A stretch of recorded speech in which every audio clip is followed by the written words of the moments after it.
What is going on? Welcome to Nim and Live, the travel edition. I am on the road right now, so as you can tell, everything's a little bit different. But I figured I would come on and answer some questions that will help you with your YouTube channel.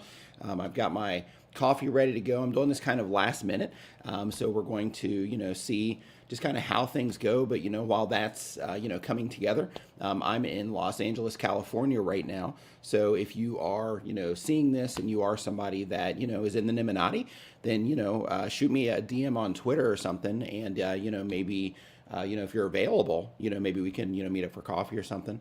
But with that out of the way, so basically I'm traveling because right now I am, coming out of Vid Summit. So basically, I was in Dallas, Texas for a handful of days, but the whole trip has been pretty cool. So basically, I went from Chiang Mai, Thailand, to Bangkok, Thailand, to Taiwan, to Los Angeles, to Arizona, to Cincinnati, to Dallas, Texas, and then now I am back in LA, and I'll be going home soon. But basically, I just wanted to come in. My voice, if you can tell, is a little bit shot, so I'm going to be drinking a lot of water here, while we're talking, and I'm also going to be drinking some coffee. I just made some coffee here in the room.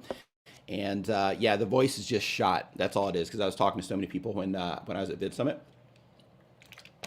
But yeah, I just wanted to come in, answer some YouTube questions, do the thing that we do. So when it comes to, that's right, Crispy Skate says sleep is for the dead. Yeah, I'm not in Thailand right now. I'm in the U.S. Right now.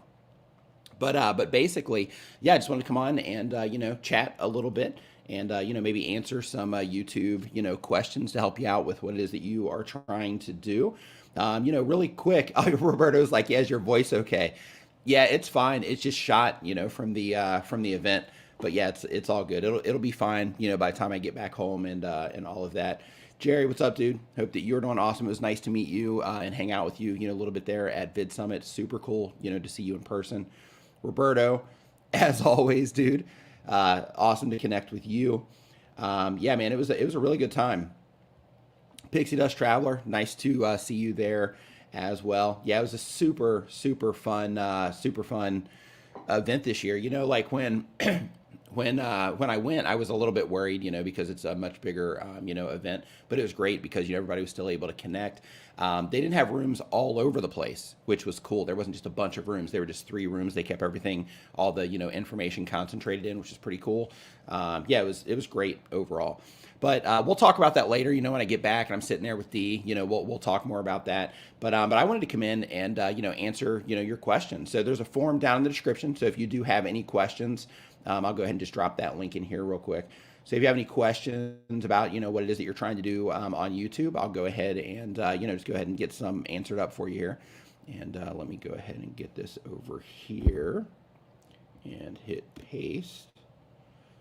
So another thing really quick is the internet in this hotel really sucks. So because of that, I've already dropped like a little bit when I was testing and everything. I already dropped signal a little bit. So if that happens, fortunately, because I'm using StreamYard, it's going to hold everything open. But I just want to let you know that that's going on as well. But really quick, I guess this is brought to you by TubeBuddy and StreamYard. So TubeBuddy is the is a tool. They got 90 different tools that'll help you with your YouTube channel. You can check out TubeBuddy and see what it can do for you at tubebuddy.com/Nimin. And then StreamYard is what I'm using to live stream this right now. StreamYard is what I use every Saturday to live stream these videos. It's amazing. Has a bunch of different tools as well. Since I'm not going to be streaming as long today, I'm just going to leave it at that and say if you're a live streamer, you want to live stream, check out StreamYard at StreamYard.com. Tons of, or it's an amazing service that you can check out. But what we're going to do is, yeah, really quick, is we're going to start answering questions. I'm just going to pull some out of the chat as well. So first, Angel Eye says, is there a difference between a channel being terminated and a person being banned from the platform? So technically, if your channel is terminated, according to the YouTube terms of service, you're not allowed to start another channel. So that's why it's so important to make sure that you read up on the rules, to make sure that you go through the YouTube community guidelines, to make sure that you read the terms of service and any rules that they make, about YouTube. Make sure that you're reading up on everything because, especially once your channel, is growing and all of those things, it can be really unfortunate, like if you don't know the rules, like you can make a mistake along the way and you don't even know that you're doing something wrong, right? You see people all over the internet complaining about, hey, I had my channel taken down, or I've gotten a strike of some kind or whatever. And, it's because they, don't follow the rules or they don't know the rules. And, it's unfortunate. So because of that, just make sure that you play by the rules and you will be good to go. So I'm going to hop back into the forum here. And I'm going to answer some out of the forum. Like, as you can see, this stream's going to be like super casual, but I'm going to hop into the forum, hop back into, the comments, and we're just going to kind of go, back and forth here. For me, the biggest thing, Neil, first off, dude, awesome, seeing you and hanging out with you. I've got, and Roger Wakefield. Happy birthday, dude. I don't know if you're going to be in here or not, but happy birthday to Roger Wakefield. He had a birthday party at Vid Summit. But yeah, I got these hats from Neil. Got one for me. Got one for D right there from Urban Van Life. Yeah, super amazing. So here, I'm going to show you guys something real quick too. D hasn't seen these yet, but I'm going to show this to you guys. So let's see if my girlfriend's trying to call me. So Roger Wakefield. He had some mugs made also, because you know how D and I are about coffee in our mugs. Yeah, he had these made, which are pretty awesome. They're Roger Wakefield live streaming mugs.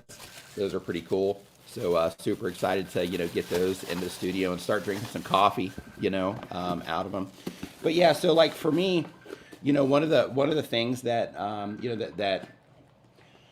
that I got a lot of this year was just clarity. So basically, with my, the type of content I make, it's easy to just kind of, forget, just the response that's happening on the other side, of the camera in terms of, like a lot of people, they're trying to figure this stuff out.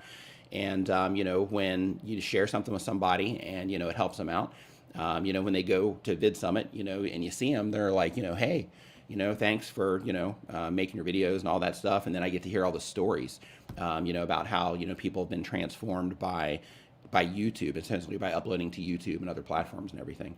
So for me, it was just a lot of clarity on that. And I got a lot of motivation. Like this one kind of landed a little bit different than all of the other ones in that regard. And I'm actually really motivated to, get back in the studio and start putting out content. I'm brainstorming on something right now that I am going to do for, hold on real quick, I'm live streaming. Yeah, I'm brainstorming on something right now that I'm going to try to do for just the community at large, just some, free resources and stuff like that to kind of help people at scale. I'm still working on the, plan for it, but we're going to see, if I can, get that, worked out as well. But yeah, so let's see here. So what is, I saw another question here that I wanted to answer real quick before I go back into the forum. Hey, iPhone Chris, dude, it was awesome meeting you at Vid Summit as well. Nice to meet you. Nice to meet your mom. Super cool. Thank you for coming to my presentation. Really appreciate it. Yeah, likewise. Thank you for coming, and thank you for for saying hey. Tips for editing on 3 monitors. That's an interesting question. I've never had that before. I only have 1 monitor, but I break it up into 3. So basically the monitor that I have at home, it's a Samsung Galaxy G9. And for that particular monitor, I will usually break it into 3. So I'll have like the preview on one side, I'll have the main interface on the other one, and then I'll pop out like another window of like effects and things like that. And then I'll have all of that stuff over here on this side. And then I just break things up so that I don't have to like click through tabs and dig through tabs. Because if you are editing everything on one monitor and you have your interface there, then what can happen is you have to, click into the little arrows that are pointing over, and then you have to kind of find what it is that you're looking for. So basically just take the things that you use the most and just spread them out so you don't have to go, hunting around for them. That's what I do. Absolutely. Yeah, I'll definitely be there next year. Without question. So yeah, somebody else mentioned another question here, or they mentioned something here. What's the one single advice that you can give that you would normally not think about at first? Yeah, that was a good one too, because with this one, because I say a lot of the same things, right? So because of that, this is a really good one. So the one piece of advice would be to remember that the people on the other side of the camera, they're, people, just like you are. And, we do a lot of things, in terms of calls to actions and, kind of, restructuring those calls to actions and figuring out like, okay, if I say it this way, then people will subscribe more and things like that. And those things are advantageous, but, remember that it's more about connecting with people than it is, about like trying to, like trick or manipulate people, in that way. Like, of course, you want to do things that are, more effective, but just remember when you are doing those things that, that you are, interacting, with people. And if they're watching your content, I'm assuming you're making content, about things that you're, really interested in. So if they're watching your content, then in that particular case, they're also people like you, right? So they're interested in, similar things that you are interested in, and that's why they come to you for what it is that they do.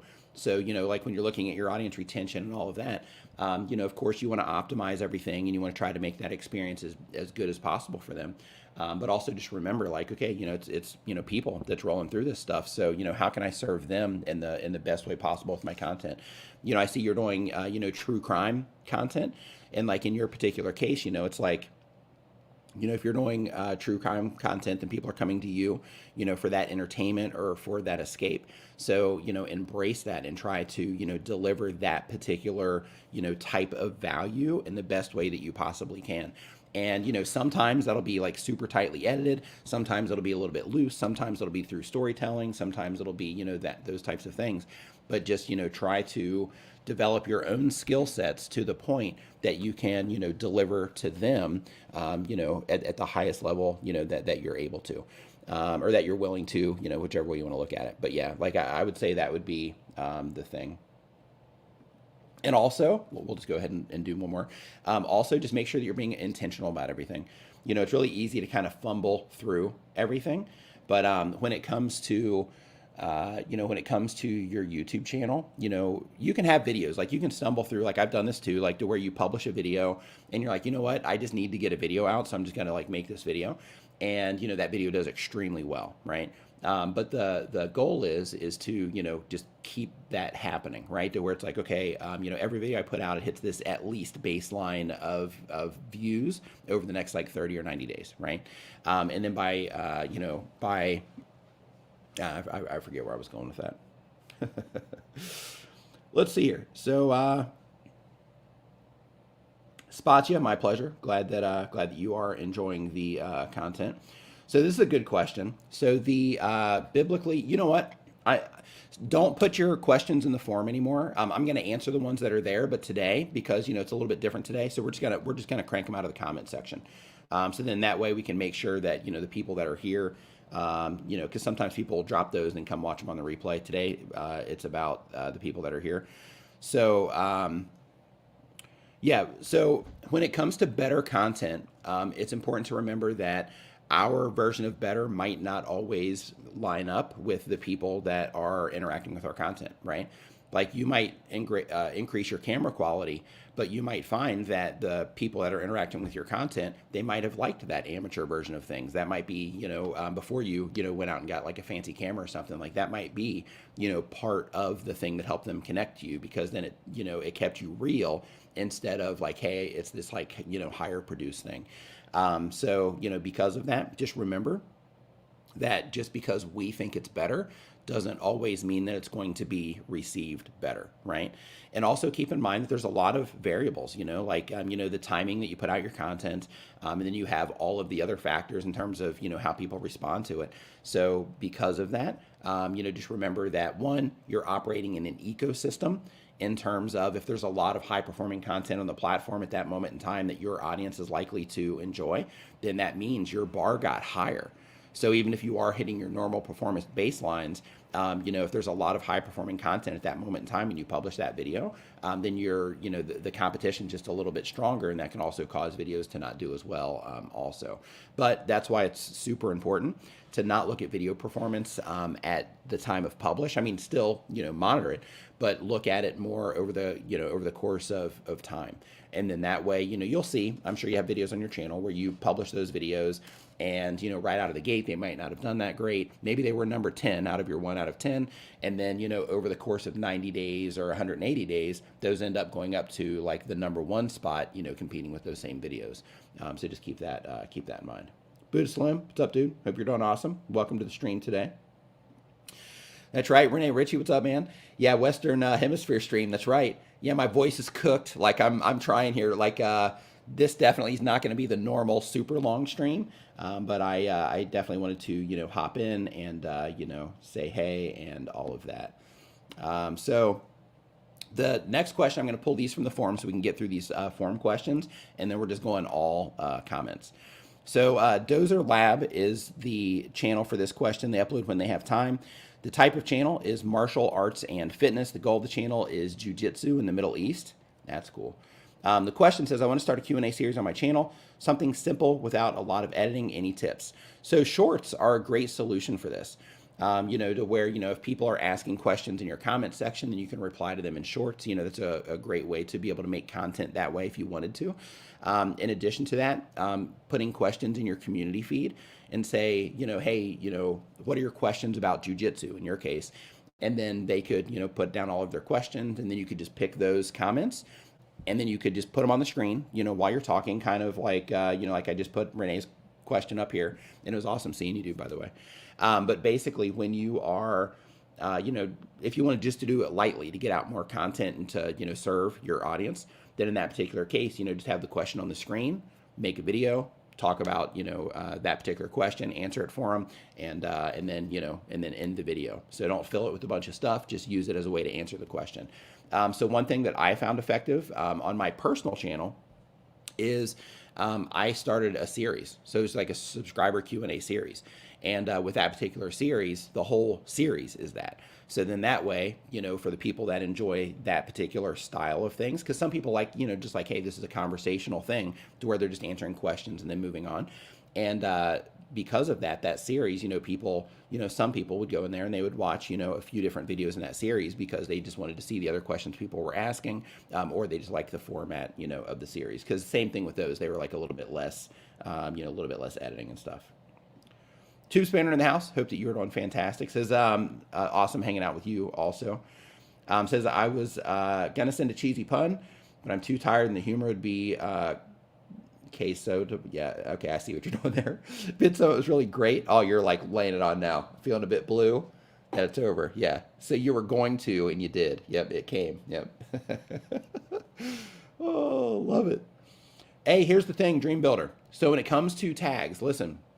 So I don't know if you're talking about tags or hashtags, but basically when it comes to tags, don't worry too much about tags. Like, you know, use them while the box is there, and all you have to do is think to yourself, like, is this relevant to this video or not? Yes or no, and just put in the relevant ones, and that's done. TubeBuddy has a tool that you can just click on the buttons real quick on the suggestions that they give. If it's relevant, you get it in there. If it's not, you don't click on it, and that makes it really easy and really fast to do.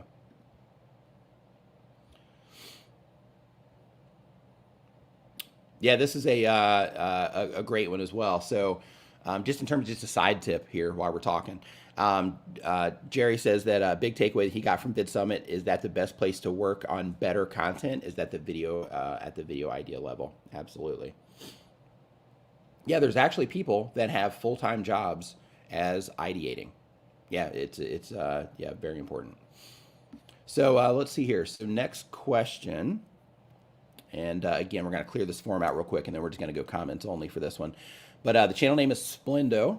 Thank you for your question. Splendo says, the type of channel is tech commentary. And then it says, I don't know, man, I only got 3 videos, right? So the goal of the channel says that they want to, you know, they want money. And the question is, how early do I have to pick a niche? So here's the thing.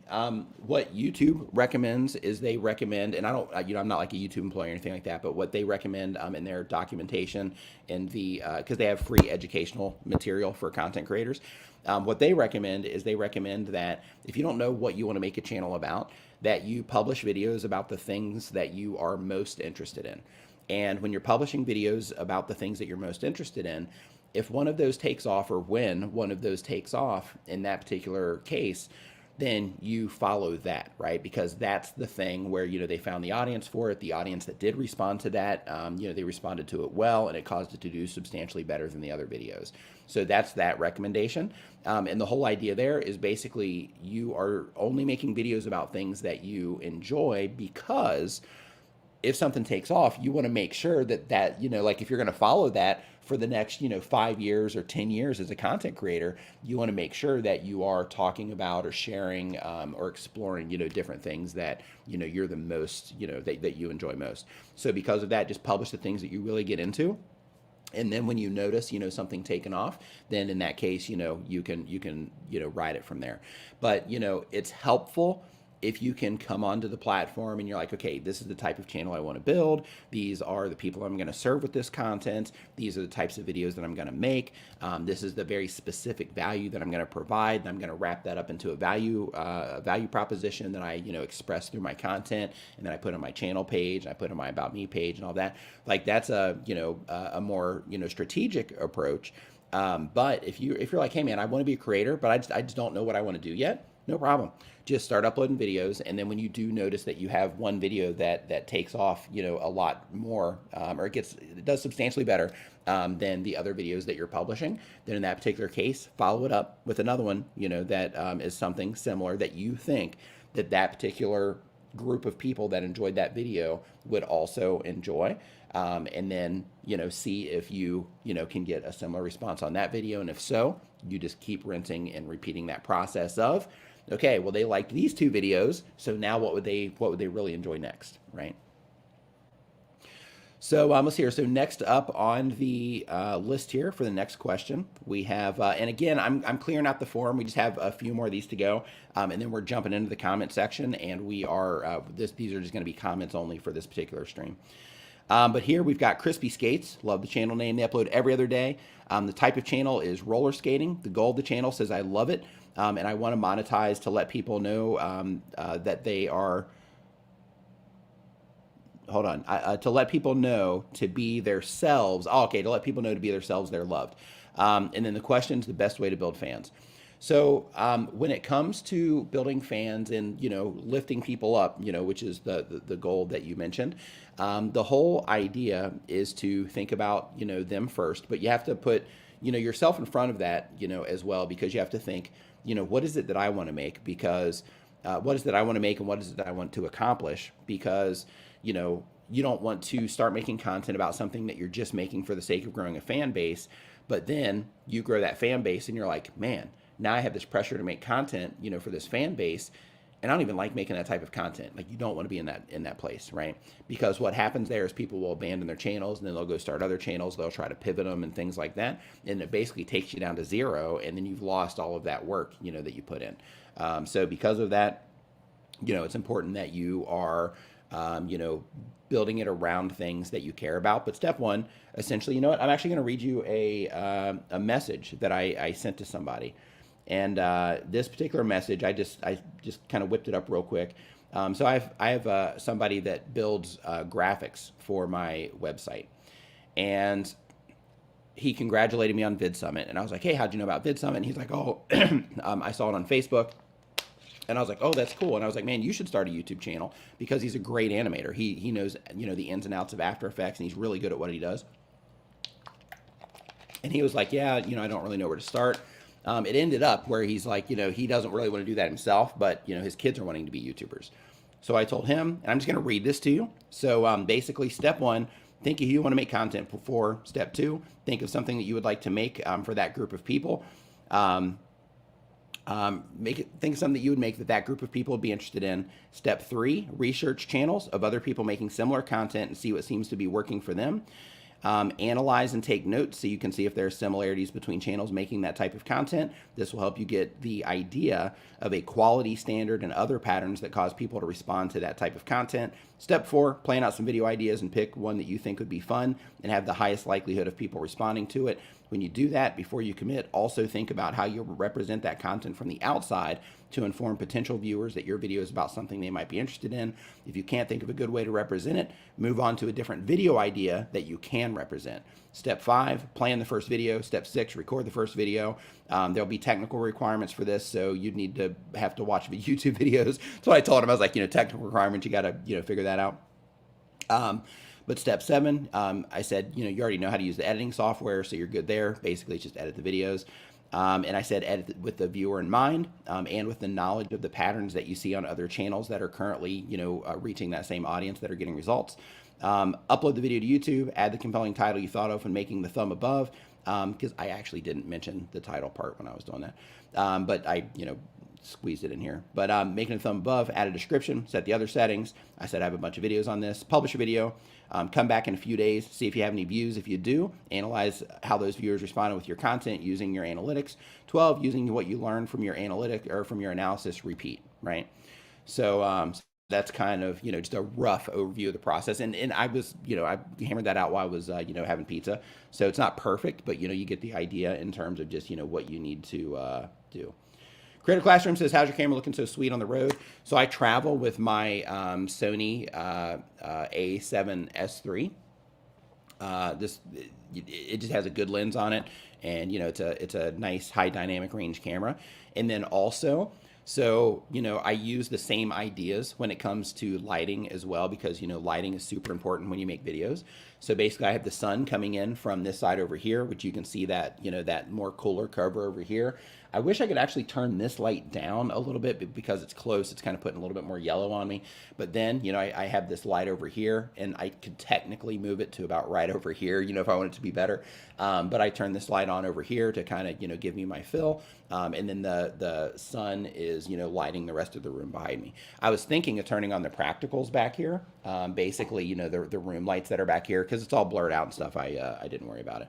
But yeah, it's just that. And then I travel with my Rode NTG microphone, and I can just plug this into my computer as a USB-C, and I don't need an interface or anything. So, for those of you that are looking for like a double, and I don't work with Rode in any capacity, this is just a great mic, so I'm recommending it.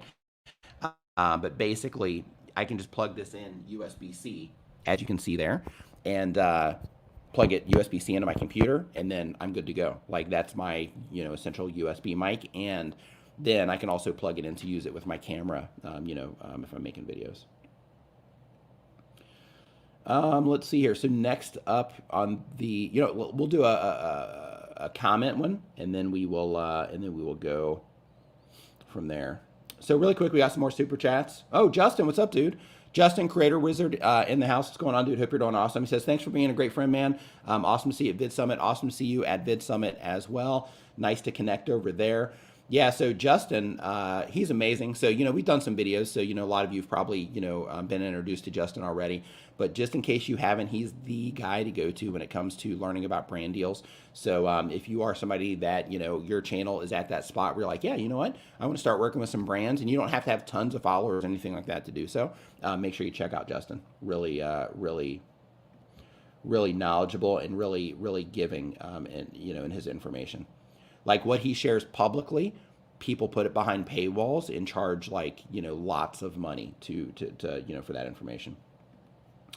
RV Life with Adrian and Ruth, thank you for the super chat. Says for some coffee and tea. Thanks for everything you do for us wanting to learn and grow. Thank you for that. Super appreciated.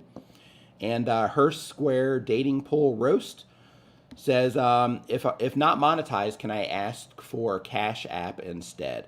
Technically, yes, you can technically, but the whole idea though is you have to make sure that you're able to, some people will just donate because they're loving your stuff, so that's perfectly fine. So yes, you can make that available. There's also websites like buymeacoffee.com. There's another one called Ko-Fi, and those are basically tip jars. Look at it that way. And some people will sign up for those, then they'll put those in their description, just kind of leave them down there, and every now and then they'll get, $5 here and there, $10 here, there, whatever. Some people will get a lot. So So yeah, you can definitely do that. Let's see here. David Matney, nice to see you as well, dude. Awesome getting to meet you in person. I actually looked around for you for a little bit, but when because we connected shortly there when we were over by the escalator, and I went and looked around for you for a little bit, and I couldn't find you. Okay, let's see here. So what's the deal with the invalid traffic bug going around? Are people sabotaging channel or YouTube viciously finding an excuse to screw over creators? So here's the thing. When it comes to invalid traffic, YouTube doesn't have to screw over creators. So, YouTube, they have, all of their different, revenue sources and things like that. And the amount of money that they would get over screwing over creators would actually backfire. So, with a company like YouTube, and this is one of those things of like, if you just kind of, reason through it, like with a company like YouTube, they're such a behemoth, right? And they have so much activity. Like think of, like just here, we've been live for just, 30 minutes. And there's already been like, let's see here, 150, yeah, like 170 plus, some change, dollars coming through this particular live stream, which they'll get a cut of, right? So right there, that shows you in terms of, what YouTube is collecting, because we're just like one live stream on some like corner of the internet in a niche that isn't even huge. So, like in terms of, the money that's coming in for them, it's coming in at scale. And when it comes to a company like YouTube, they are like if they were like, hey, yeah, we're just going to start hitting these random channels with invalid traffic. If they did it at scale, yes, they would add a little bit to the bottom line. But what would happen if it was uncovered that YouTube was doing something, malicious in that particular case? Then a lot of creators, would abandon the platform. It would be all over the news. Like it would really paint YouTube in a really negative way. So when it comes to the invalid traffic thing, it is definitely happening. It is definitely a problem. But one thing that I can tell you is it is something that is, it is something that's being worked on. Let's see here. Christina Smallhorn, hope that you are fantastic. I feel great today. It's just I woke up about an hour and a half ago. I actually woke up at 5:30 this morning, went back to sleep, woke up about an hour and a half ago, but my voice is just cooked. Yeah, my voice is cooked from talking to everybody at Vid Summit. But it was awesome to see you at Vid Summit as well. Hope you had a safe trip home, you and Neil. So let's see here. So I'm going to hop back into the forum here for this next one. And then we got two more in the forum, and then we're going 100% comments. So this is from One Step. What's up, dude? Hope you're doing awesome. The goal of the channel is to turn my skills and knowledge into a fun and profitable career. Question is, just crossed 25,000 subscribers, and I'm closer to my dream of going full-time than I've ever been. So firstly, a massive thank you for all of your guidance. High five and fist bump to you for that, and high five and fist bump to you for crossing 25,000 subscribers. That's no joke.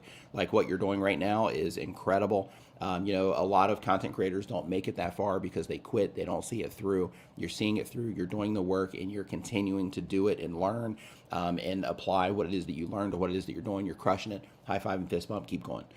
But you say, secondly, with the thought of going time, I just want to dive. I just want to dive in and go for it. Because I feel like more videos, daily videos would just drive growth and revenue even higher. Is that true? Your experience, when is it time to just take the leap into full-time creation?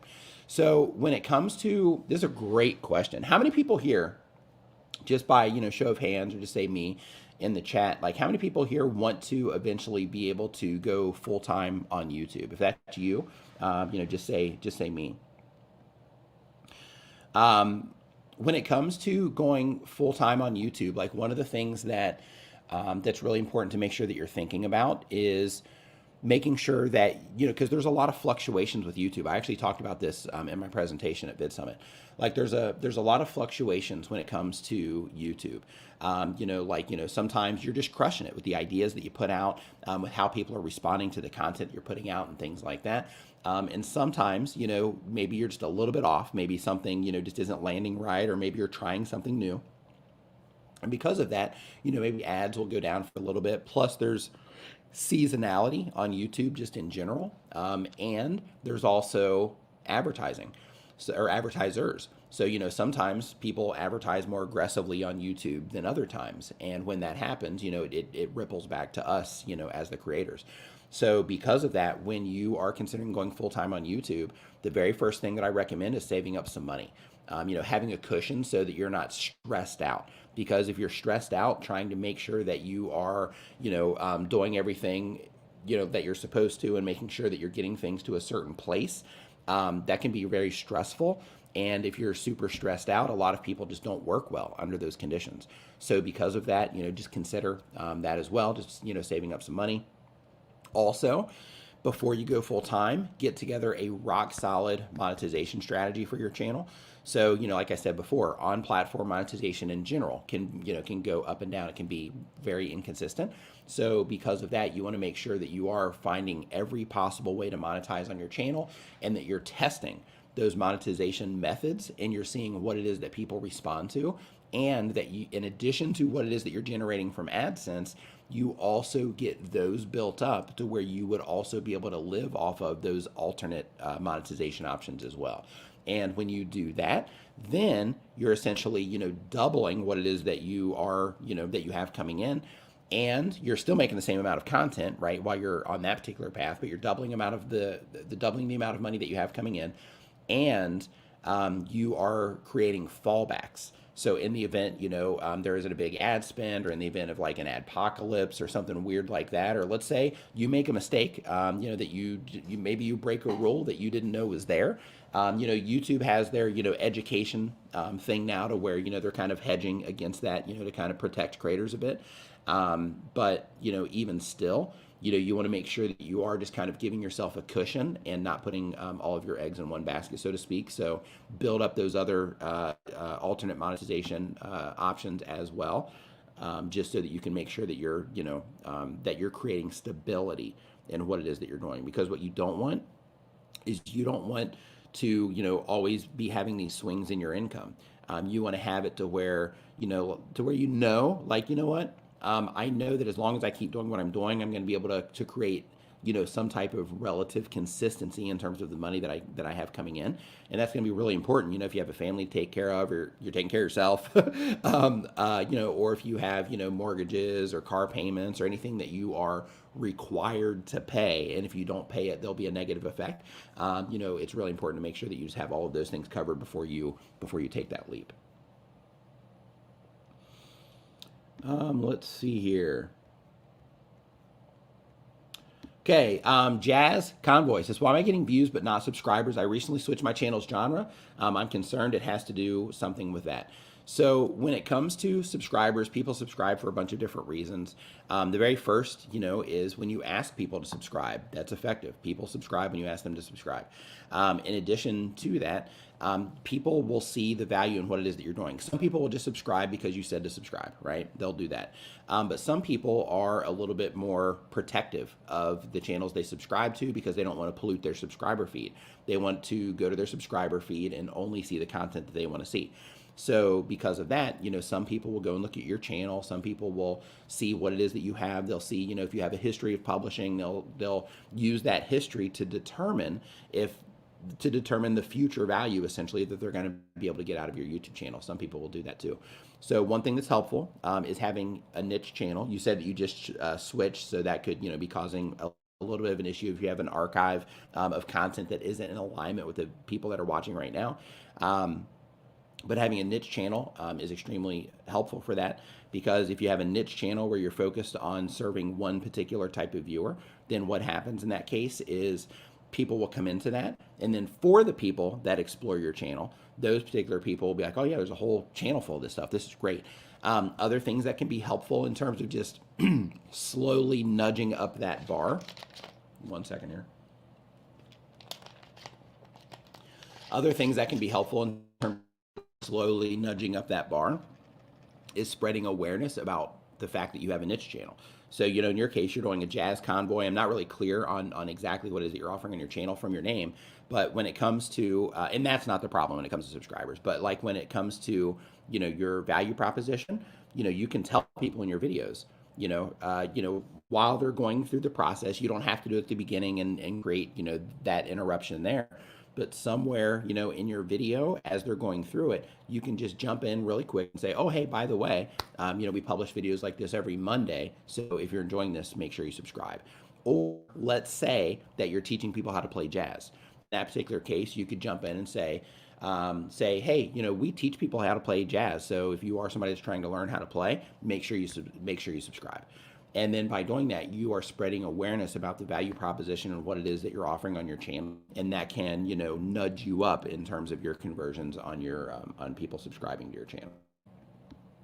But some channels, if you're getting a lot of search traffic, let me mention this as well. If you're like a utility channel where you just solve very specific problems and they're kind of all over the place, not targeted towards a specific type of viewer. Another thing that can happen there is, let's say that you're publishing videos, but all the traffic that you're getting is from YouTube search, and people are just coming in to serve a very specific problem. Then in that particular case, people can solve that problem, and then they're like, okay, fixed. I'm probably not going to have a problem like that again. And then, they won't subscribe for, that reason as well. Hey, thanks, Mark. Appreciate it, man. Yeah, this is the Sheraton. So quick side story here is, so I'm at the, I'm here in LA. And so there's like a union protest going on right now. I don't know if it's going on now, but when I came in yesterday, there's people outside with, picket signs, and they're outside all of the hotels in the area beating on drums, so that as people are going in, they're uncomfortable. They're trying to make it where, people, sleep and, that kind of thing. So yeah, that's going on right now. So if Vid Summit would have happened here, that would have been, something that, people would have, there probably would have been tons of videos about it. Like, there are tons of awareness going out about, the thing that they are trying to spread awareness about. Pixie Dust Traveler says, which Rode mic? This is the, and I might get some popping and crackles when I'm showing you this. Let's see if it'll focus. Yep. So this is the Rode video mic NTG. I'll just leave that up there for a second so you can see that. And it looks like I had like a little Wi-Fi thing, so just make sure you get that there. There you go. Let's see here. Yeah, Roberto, and this is back on the invalid traffic thing. He says, YouTube prospers in proportion to creators. They don't have an incentive to screw small creators. As a ruthless capitalist, they benefit from the most traffic possible. It's a free workforce, totally. Free workforce in terms of, creating content, and a free, workforce of people out there actively trying to bring people to the platform. Yeah, it's a pretty awesome business model. Yeah, man, in terms of, going full time, yeah, I understand being nervous, man. It is, like there's a big difference. Like the last time that I worked a job, let's see here, was in terms of like like go there, clock in, like get paid, like that, where somebody's like telling me what to do. I was like 19, I think. Yeah, 18 or 19. In terms of like a employee job. So yeah, so like when you make that jump, it's scary, because when you work for a company, you can go in and you can have that, that you do what you got to do, and then you clock out, and then you can leave all that behind, right? And all of the other stuff about that job is handled by other people. It's handled by the structure, the structure of the company, all the people involved in that. And you can just walk away when you're done at 5 o'clock or whatever. But when it comes to this, it's totally different. When it comes to working yourself in any capacity, because you are solely responsible for everything. You can delegate stuff, right? You can create those structures yourself, but you are still responsible for everything that happens for that company. It's all a reflection of you. And if you're not doing what you're supposed to do, then it can just go, like it can go down. If you are, if you make a big mistake, then it can be problems, right? There's a lot more risk involved, when you're doing everything yourself. So because of that, just make sure that you are, building yourself a pad, before you take that leap. It's not for everybody. Yeah, so a lot of people on that one, on the full-time thing. Yeah, love it. So let's see here. So let me get this. I think it's the last question here. Yep. So I'm gonna get the last question here out of the form, and then we're just going all comments. So the Dream Builder 21, they've been making videos for less than 6 months. They have an automotive channel. The goal is to entertain people. And they say, how can I tell what tag is most effective? Okay, we got you covered already. Okay, so I'm going to close the form. So that's down. And then we're going right out of the comments now. So if you have a question, just put a Q in front of the question, and I'm just going to start just like randomly clicking on them, seeing what we can do. I'm going to try to have some type of order about it, but we're just gonna go for it. Hey T, it was awesome. It was awesome meeting you at Vid Summit as well. I'm glad that I got the chance to hang out with you a bit. Let's see here. So her square dating pool roast says, thank you for the super chat, by the way. Says, started September 1st, 650 subs. So far my content is rated X sometimes. Can I have a platform without YouTube partner program? Might not get monetized, like whatever podcast. So if you're talking about something that advertisers would not want to run their ads next to, then in that particular case, you are in a situation where you are going to be forced to figure out other ways to monetize.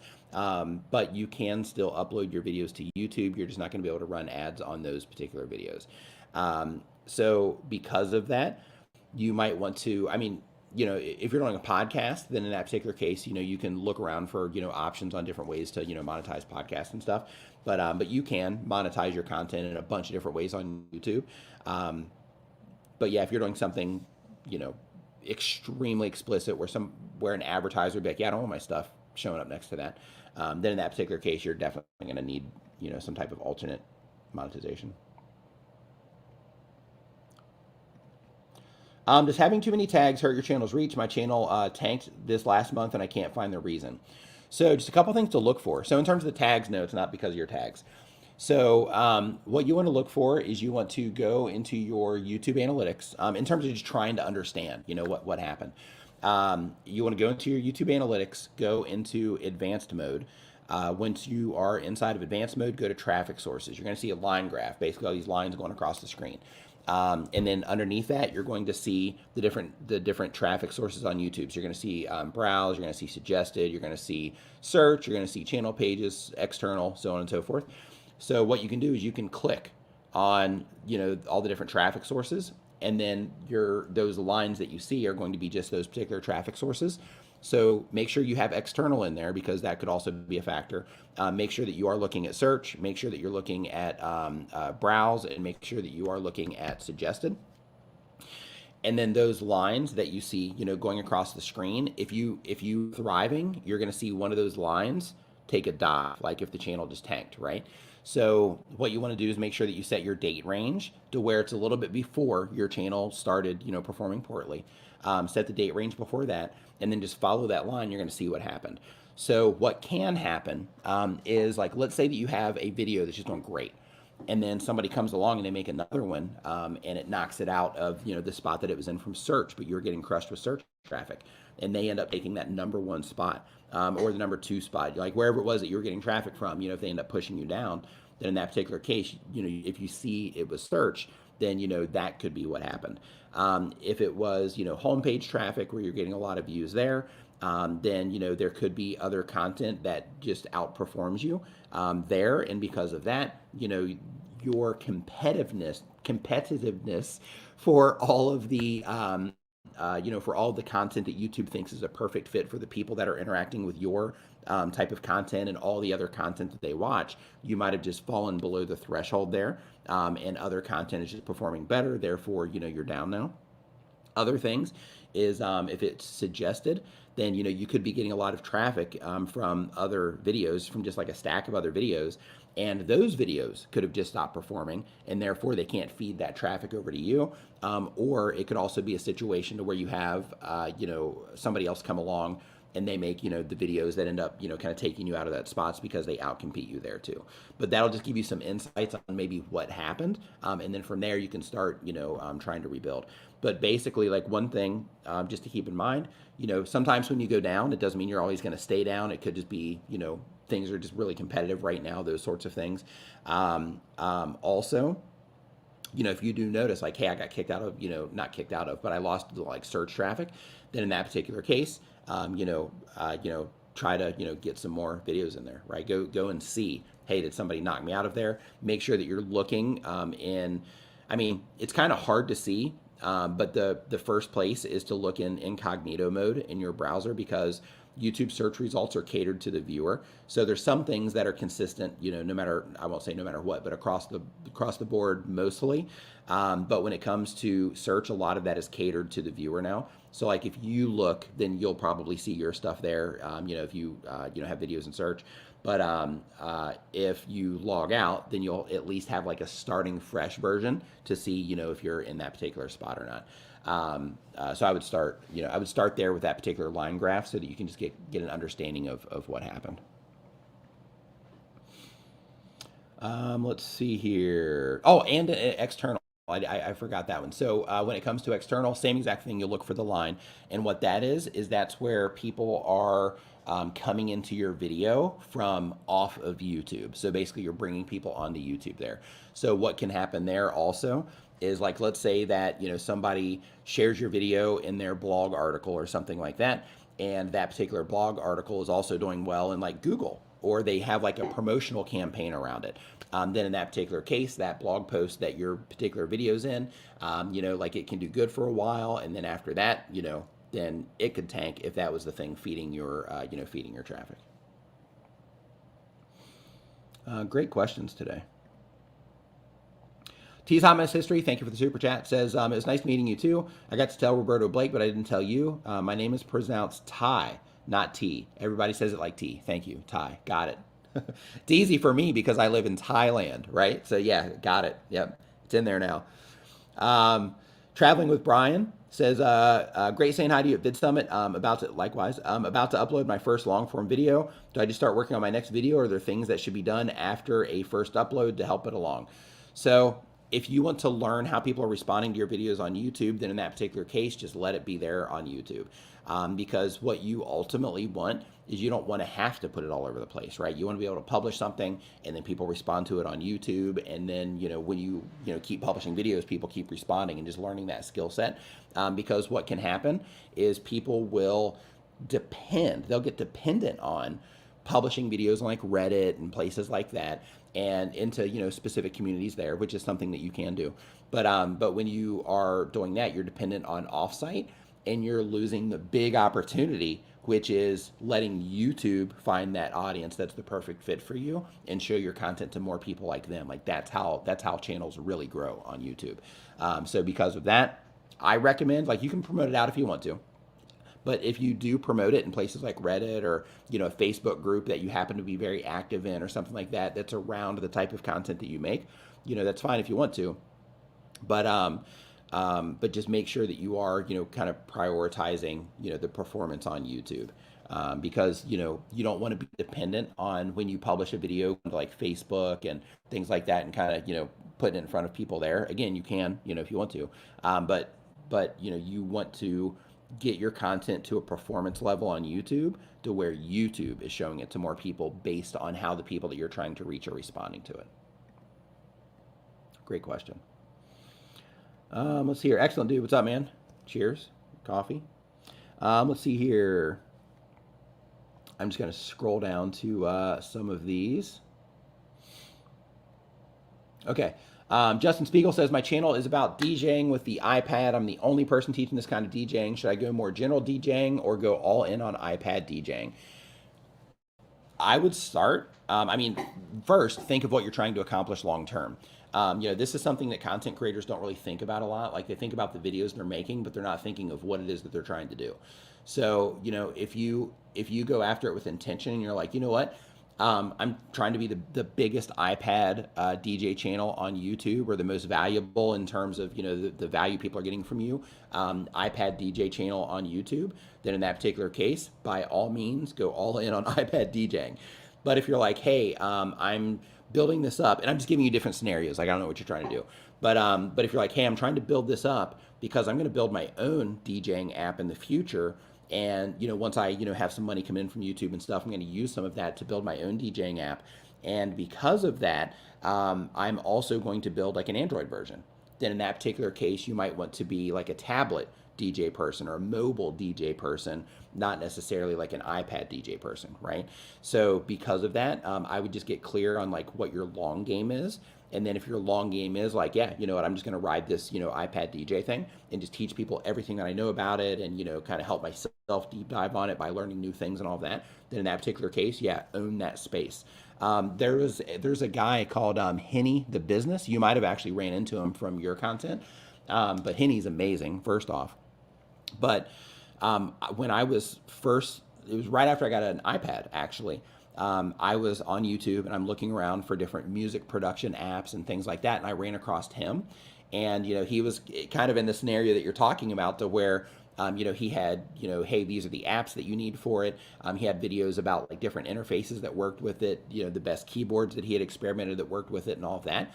And at that time, he was, even though he's like a music producer, he was focused on mobile stuff at that particular time, and it was super valuable for me because it cut down the learning curve, and it also got me to watch his content all the time as well.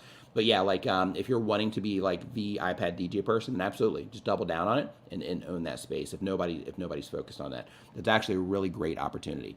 One thing that I would also do is I would go to trends.google.com, and I would put in iPad DJing or any other way that you think people could look for that. And you have little boxes in google.trends.com to where you can say like iPad DJing, DJing on an iPad, just figure out all the different ways that people might be looking for that, and try to figure out if people are looking for it in one way a lot more than they are for the other. And if so, then start presenting everything in that way. And then just go in and own that space, as long as it's in alignment with your goals. But yeah, an empty space, tons of opportunity. How to work through imposter syndrome and intermittent confidence. This is a great question. So there's a book. It's called Expert Secrets by Russell, not Russell Brand. Maybe it is Russell Brand. No. He's an internet marketer. He's the guy behind ClickFunnels. That for whatever reason, it's escaping me. But it's called Expert Secrets. That particular book will kind of help you with that, but I'll condense it down into a nutshell. So if you are in front of people and you're teaching people stuff, technically, you only have to be one step ahead of the people that you're teaching, right? Technically, in order to be able to continually add value to those people. So, like for example, I was about to grab a fidget spinner for the example. Okay, let's say I want to start like a finance channel, right? I'm not a finance person. So because of that, if I wanted to start a finance channel and I was like, hey, as I'm learning this, I want to teach it to other people because people need to know this stuff, then in that particular case, I would say, okay, this is what I know right now. So since that's what I know right now, these are the things I'm going to start talking about now because it's what I know. And I know that I know it. So I'm not being an imposter. Like, this is what I know, right? And then you start making videos about that first. And then, as you learn more, then you share more, right? That's kind of what happened to me here. Like when I first started my channel, I didn't have the intention of being a YouTube help channel. I started the channel, the first video is about how to overcome camera shyness, and I started talking about different things.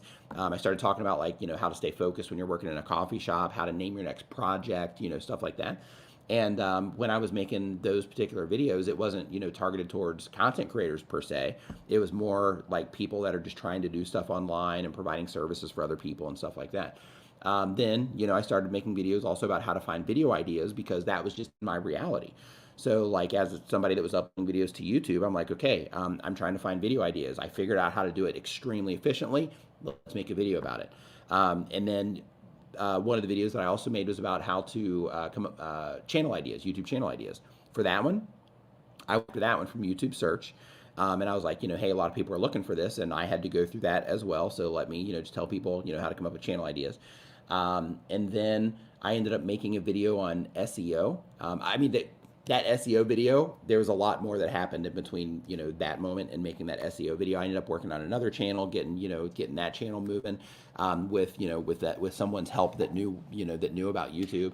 And when I came back to this particular channel, one of the videos that I made was about SEO. And people, just really enjoyed that video. And I had the requests in the comments of people saying like, hey, make more of these. So I'm like, okay, I'll make more. And I started sharing the things that were working for me at that time.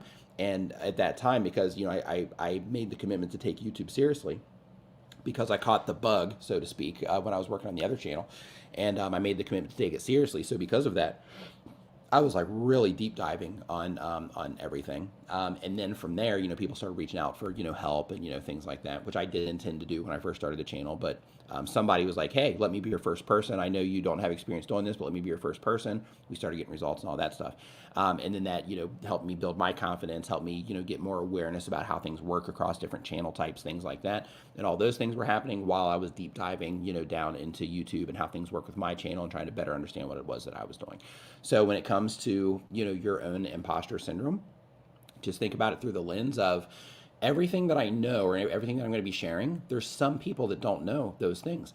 Like for example, if we go back to the iPad DJ channel that was that we just had up here, for that particular person, there's going to be some people that are getting an iPad today. So he could make the bare bones thing of how to install a DJ app into your iPad, and there will be people that would find that video and get value from it, right? And it's like that very first step. But they say they're good at it, they're building out their channel around it. But the idea I'm trying to express is that you just have to take the knowledge where you're at and assume that not everybody knows what it is that you know, because they don't, right? Like you can't really call other people stupid, right? Because everybody knows different things. Like even though somebody might not know the things that we know, they know other stuff, right? So like for example, I can't even say that because it'll throw shade on people, but just some people are better than others at other people that live in cities and things like that, they have different skill sets than people that live like in the countryside, right? But if you take those two people and you reverse their roles, and you take somebody that lives in the countryside and you put them in an office building with all this technology and everything, you're like, all right, go. They're going to look like an idiot. And then if you take that city person that has no experience whatsoever of living like a rural lifestyle, you take that person, you put them in the countryside, and then everybody around them in the countryside that's good at all that stuff is going to look at that person like an idiot, right? So because of that, it's just important to understand that like not everybody knows everything, and that the information that you do have is valuable to other people. So just start where you are, and then build up from there. Start where you are, sharing what it is that you know, and then build up from there. I hope that helps. But yeah, check out the book called Expert Secrets. It's really good. No, I'm not sick right now. My voice is just shot because like I was like, okay, how I do these live streams on Saturday for 3 hours? Vid Summit for me was like a 3-day live stream, right? Because basically, like my whole thing there is I go and I, and I, talk to everybody, and I, I answer questions, right there. If people have them, I'll look at channels and, do all that stuff like right there, right there on the spot. So yeah, my voice is just cooked. So let's see here. Yep, Thai like Thailand. How do you sell merchandise on YouTube? For example, your own t-shirt designs or get paid for using certain fishing equipment? Great question. So right now there's a super chat at the very top of the screen called Creator Wizard. When it comes to being paid for using certain fishing equipment, you want to go check out his YouTube channel because he talks more in depth about that stuff. I'm going to talk about it too, but he talks like really in depth in that. So if you're going to start walking in that space, you definitely want to check him out. But basically, when it comes to selling merchandise on YouTube, it's the easiest extra thing that you can do in terms of alternate monetization. So all you have to do is either in Canva, in TubeSpanner's graphic design tool, in like a free graphics app that you have on your phone, whatever, however it is that you can make it, you need a graphic that you will put on the merch, okay? That's step number one. So there's free resources for that, okay? So you have to make that first. Once you make the graphic, then you upload that graphic into Spreadshop, or you can use whatever service that you want, but you upload it in, I use Spreadshop, so I recommend it. But you upload it into Spreadshop, and then they just have it sitting there, and then you drive traffic to it. Actually, sorry, I missed a step. So you upload it to Spreadshop, and then once it's on Spreadshop, you say, I want this type of design. You get the option to position it however you want. You say, I want it on like t-shirts, I want it on hoodies, I want it on mugs. I want it to not show up on this color because it just doesn't look good with this particular design, so I don't want that color, but I do want these colors because it looks good there. But you basically just go through all the settings there in Spreadshop, and then when somebody orders it, then you get a commission. That's it. So it's all free for you to set up. And then if somebody orders it, then you get you get money for the sale, and then Spreadshop takes a percent of that sale for facilitating that process. So yeah, it's super easy to do. In terms of getting paid for using certain fishing equipment, step number one is when you're making videos, if you're already using, very specific fishing equipment, when you publish those videos, start tweeting at the companies that you are including in your fishing videos.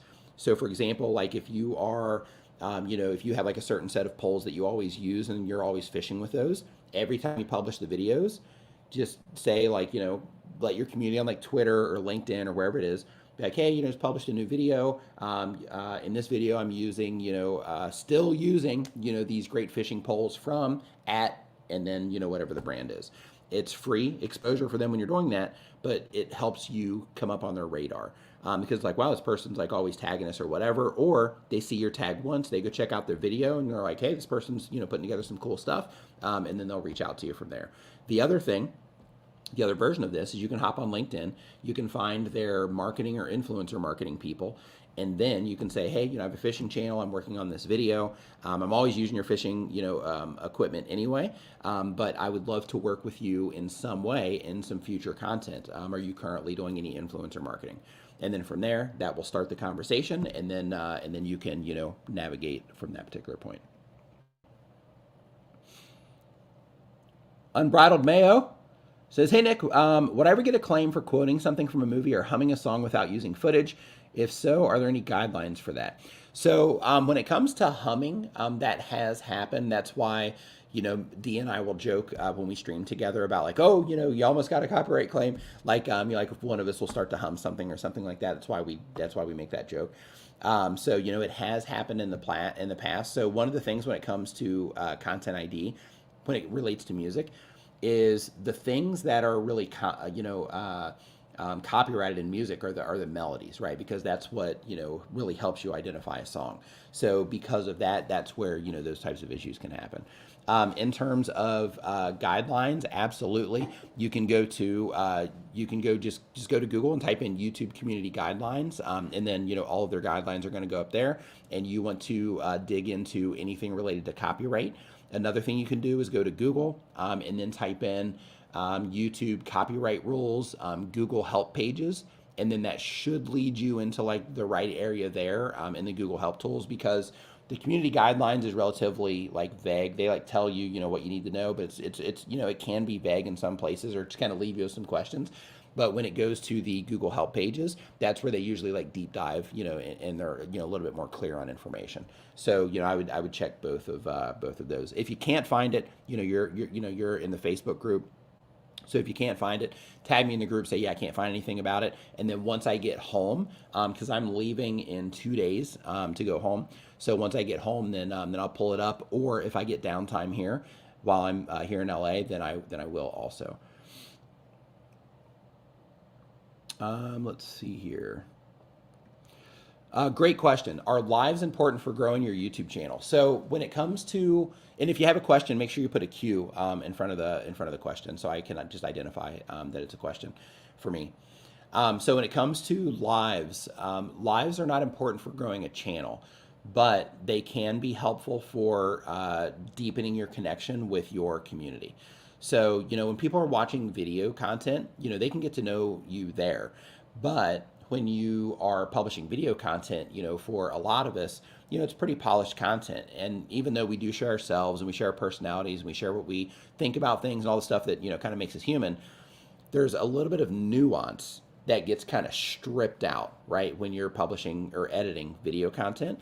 But when you go live, like they get like the you, right? They get the you version of you with your filler words, with your, making verbal mistakes, with, any type of, things that you just repeat for whatever reason, like they get to know, the you of you. And in addition to that, when it comes to live streams, other things that will happen is like when it's in the video, it's about the subject matter of the video.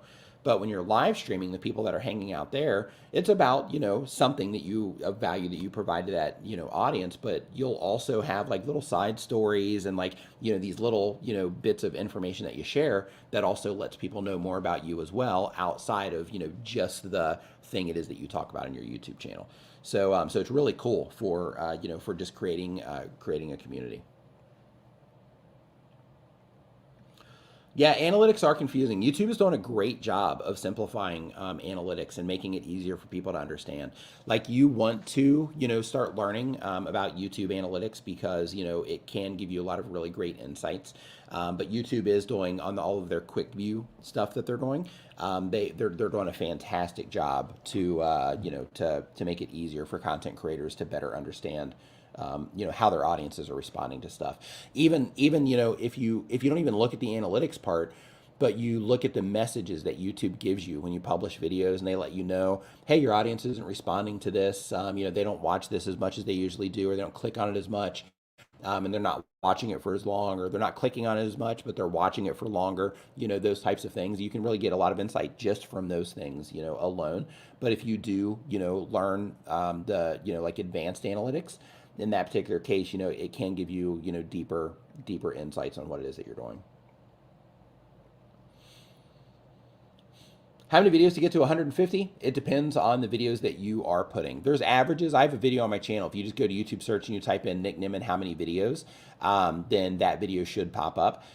With shorts, it's all a little bit different now because those are counted as videos also. But when it comes to, how many it's going to take, it's really dependent on, the content that you're publishing. It depends on, how people are responding to what it is that you're doing. It's going to come down to the value that you provide in your content and things like that. There's a lot of moving parts there. Let's see here. We talked about that one. Okay, so Renee was actually looking at the channel. I believe this was back when, because this was like 20 minutes ago. This might be the one where it was about the channel that was that ended up tanking. So you got some insights there directly from Renee, who works at YouTube. So take that information. I'm scared of showing my face. This is really good. This is really good. A lot of people are scared of showing their face. I was afraid of showing my face also. I almost didn't start a YouTube channel because I was afraid of showing my face on camera too.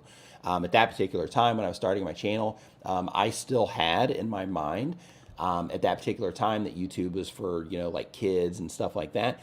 And I was already in my 30s at that time, and I was like, yeah, it's probably not the best idea. I also had, like if you look at me right now, like now, like I'm like I don't care. But as humans, like some of us have like little, dark spots under our eyes. I got this thing over here where I cut myself, shaving, today, and it's just like this little like mole or whatever. But I sliced it, so now it looks even like worse than it normally did. But like when I first, made my first videos. I used to put on like foundation and concealer and stuff like that because I saw they did that on the news, and I was like, hey, they did it on the news. Maybe YouTubers do this too. So let me do that. And that was just a crutch I needed, I guess, at that point in time to to get it going. But when it comes to showing your face on camera and you're wanting to do skits, in that particular case, if you don't want to do it, then don't do it. But if you're like, you know what, I want to do it, but I'm afraid, I encourage you to try to get around that fear in some way. And the way that I kind of worked myself through it, and I don't know if this is going to help you or not, but the way that I worked myself through it was I was like, you know what, the way that people see me on video is like people see me in real life. The same thing applies to people that that don't like how their voice sounds, right? The way that your voice sounds to you when you're hearing it back being played through something is the way that your voice sounds when you're interacting with people anyway. So the thing that you're trying to hide is the thing that you already show to everybody, and the way that everybody already hears you. So there really isn't even anything to hide, right? So yes, the internet, because people are anonymous on the internet. So because of that, you will have people that'll come out and say all kinds of horrible things. And even the best looking people on YouTube If you go into their comments right now, you're going to see people that are hating on them in some way and that they're attacking them on like little things on their appearance and things like that. You have to look at those people as like people where the things that they're saying do not matter. And the reason that you have to look at it that way is because what kind of person are you where you are going on to somebody's comment section and you're literally trying to make them like feel bad about themselves? That's just a certain type of person. And instead of looking at that person like, necessarily like the thing that they're doing bad to the people that they're leaving those comments on, one thing that I try to spin it within my own brain is I try to look at that person kind of like with a little bit of like empathy, like, man, like you got to be in a pretty bad place if you are, trolling people in that way, like in their comment section, right? So like when I see those, I'll just delete them. I still get them, right? Like I still, have people saying all kinds of stuff, but like what we do is in YouTube, there's a blocked words list. And if you go into your YouTube settings, you can put whatever words that you think people might say. And then as people are saying those words, then you can be like, oh, okay. When you're reading your comments, you're like, oh yeah, I don't like that one. In terms of that phrase that they said or that thing that they were picking on me about or whatever, you can just take that and you put it in your blocked words list. And then the next time somebody says, and then delete that person's comment. And then the next time somebody says that, YouTube is going to remove that from public view. And then they're going to put it in an area called held for review on the back end of your YouTube channel. And you don't ever have to look at it. You can just go in there and you can, see them if you want to. But like I don't even look in that area. Like it's like, hey, all this, if these people are saying these trigger words, then they should probably be in there. I'm not gonna say I don't look at it. I do look at it every now and then. And sometimes I do find comments in there that shouldn't be in there because they just happen to say like one of the trigger words, but it wasn't, used in that, bad way. But I still, because I like to think at scale because it's important to think that way because we're reaching a lot of people on YouTube. So, that one comment that I might have, unfortunately, missed, is fine, for the sake of, being able to, keep the comment section clean and, keep everything clean so other people also aren't, bothered when they go down to the comment section. So it's a good community instead of something toxic. And then you say that I'm inspired by skate, parkour, gaming, and geek culture. So what do I do? Well, first figure out what it is that you want to offer, right? So, when it comes to uploading videos to YouTube, what you want to think about is you're creating a destination for people. You're creating a place. Okay, as an example. So Justin Moore, who's pinned up here at the top of the chat right now, because he does branding related content. Like his thing, all he talks about on his YouTube channel, every single video that he publishes is about how to get brand deals.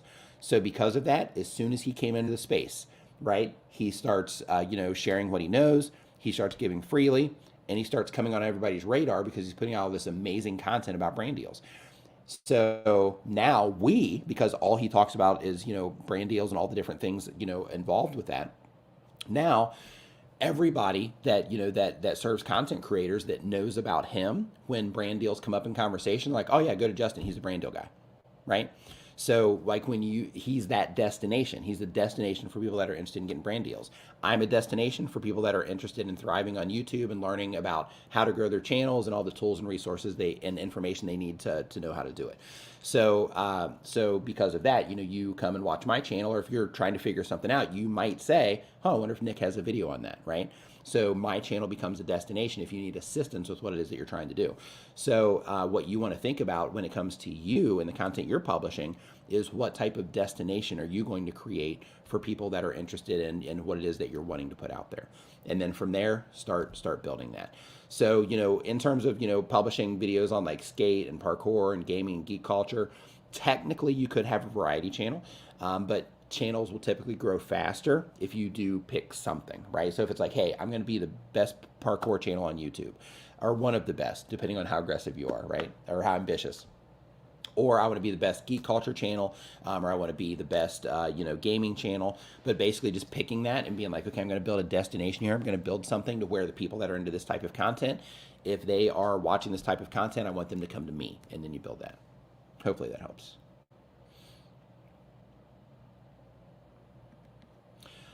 So for this right here, you can't. So I made a video on how to disable that, but it seems people are still in the comment sections of that particular video People, they followed that tutorial, they unchecked that box, and some people are saying that they're still seeing those YouTube advertising views coming in. So I'm not sure what necessarily is going on there. So there's nothing really that you can do about that outside of setting that feature. That's the only option you have to kind of give yourself a shot there. So watch that video, do that just to see if it works for you, and then from there you can't tell like who it is that's doing it. You're gonna love it if you go. It's incredible, absolutely incredible. All right, so I'm gonna head off of here. Actually, here I'm gonna do these here really fast. These super chats that came in, but I'm gonna head off because my voice, I need to give it some rest so that by the time I get home, I can start making videos and stuff. So I'm gonna give it a rest. But before I do, Frost Titan, awesome meeting you at Vid Summit. Super awesome to meet you there. Says, hey Nick, I want to say thank you on behalf of myself and my friends for taking some time to talk to us about our channels. I'm definitely going to implement some changes. As always, you're amazing at what you do. Thank you so much for the kind words. Thank you for the super chat. It was awesome getting to hang out with you guys at Bid Summit. Yeah, their squad, it was great. So basically, one of the guys, they're like, hey, will you, I just started my channel. Will you, check out my channel real quick and give me some, tips? And I'm like, yeah, sure. So we pull it up and I'm looking at it, and then we're done with his. And then one of the other guys are like, hey, I think it was actually him next. He was like, hey, will you check out mine? I'm like, yep. And then like, we just like kept going through the group. It was pretty cool. And then let's see. So how do you research choosing topics? So for me, I have like the tried and true stuff that I do that I've learned over time that people are, looking for. So because of that, I have certain content that I default to when I need like, an activity bump, so to speak, and, it always works. So, I have those that I default to that I know to do from experience. And then from there, I will look in YouTube search to see what people are looking for. I'll use YouTube's research tab to see what people are looking for. I'll use Google Trends to see what people are looking for and interested. If you are anywhere in a YouTube community online, like I don't do it as much in Discord, but I'm in most of the respectable Facebook groups. I don't go, like, as soon as I see a group allows like sub for sub and stuff like that, I'm out of there. If the admins are allowing people to go in there and like, bully people or, tear each other down, stuff like that, I'm out of there because I don't want, to be associated with that. But if it's like a good, respectable community online, like on Reddit, I'm in like NewTubers a lot. I'm in YouTubers a lot. I'm in partnered YouTube over there. In Facebook, I'm in a bunch of different, great Facebook groups as well. But basically, like, I embed myself in the community. I read, all the comments, that you put on the videos, and by embedding myself and being in the community and trying to serve in all those other areas too, it just gives me, tons of insights and just an endless amount of content that I can make. So when it comes to me personally, I choose topics based on things that that I know that people need to hear, based on problems that people are solving, based on questions that get asked during this live stream. So one of the things, like when people are putting questions into the live stream, I have you fill out all that stuff so that I can better answer your question based on what it is that you're trying to do, and I can just have a better understanding of kind of where you're at in the process. But I also use that information to be like, hey, wow, a lot of people are talking about like trying to figure out how to go full time right now. So maybe I'll do, like a monetization, the monetization live streams that I do. Maybe people are, having trouble with, this particular thing, it seems, based on the questions being asked, then, I'll make a video about it. So, for me, it's more, it's more about that type of thing when it comes to my content. With the AI stuff, different. With that, I'm like, hey, this is some really cool stuff. So I'm just putting this out there. I don't know how people are going to respond to it, but I'm just going to make these and put them out there because it's creator focused, and there's so many amazing AI tools. So I'm like, yeah, I'm going to start, sharing this stuff on a regular basis too. And everybody seemed to respond well to that. But for you, that's how I do it. So really quick, just for everybody in the chat, just in case you want to know how to research your topics. So one, you can go to trends.google.com and just start, experimenting around there for, all the different things that people might be looking for around your content. When you're in trends.google.com, if you scroll down the page, once you're in that like workshop area, once you scroll down the page, they're going to show you breakout topics. So like, let's say for example, if you're playing Call of Duty and you go in there and you are, you put Call of Duty in there, then it's going to, when you scroll down the page, it's going to have like a little breakout section around Call of Duty. So then you'll be like, oh wow, there's like a, 1,000% increase in people looking for this very specific thing in Call of Duty in the last week. And then you're like, okay, let me get on that, right? In addition to that, you can use TubeBuddy to type in different things people are looking for. You can go to the comment sections of your competitors, the people that that make similar content to you. And when they make a video, you can look for anything that, that people are saying there, like, hey, why didn't you mention this? Or why didn't you mention that? Or, those types of things. And you can make an entire video just about that because they left kind of like a hole in the market there. Yeah, all kinds of different ways to make video or to come up with, video ideas. I've got a bunch of videos on my channel. I've probably got 5 or more videos on my channel just about how to come up with, video ideas. So I would definitely just do Nick Nimmin video ideas and just pick the most recent one, and then watch that, and you'll get some insights there. So so again, I'm going to head off because I want to make sure that I give my my throat time to heal. So yeah, I'm going to grab some throat coat also. Absolutely. Without question. Thank you. But yeah, so thank you for hopping in here. I'm super excited to get back. I've got some really cool, ideas that I've come up with from Vid Summit, things that, are going to, add more value to you, things I'm going to be able to do on the channel that are going to add more value to you as well. So super excited to get back and start working on those. Thank you so much for coming into the stream, and I will see you once I get back to Thailand. I will be streaming with Dee, and I will see you back there. Have a great rest of your weekend, and I'll see you next time.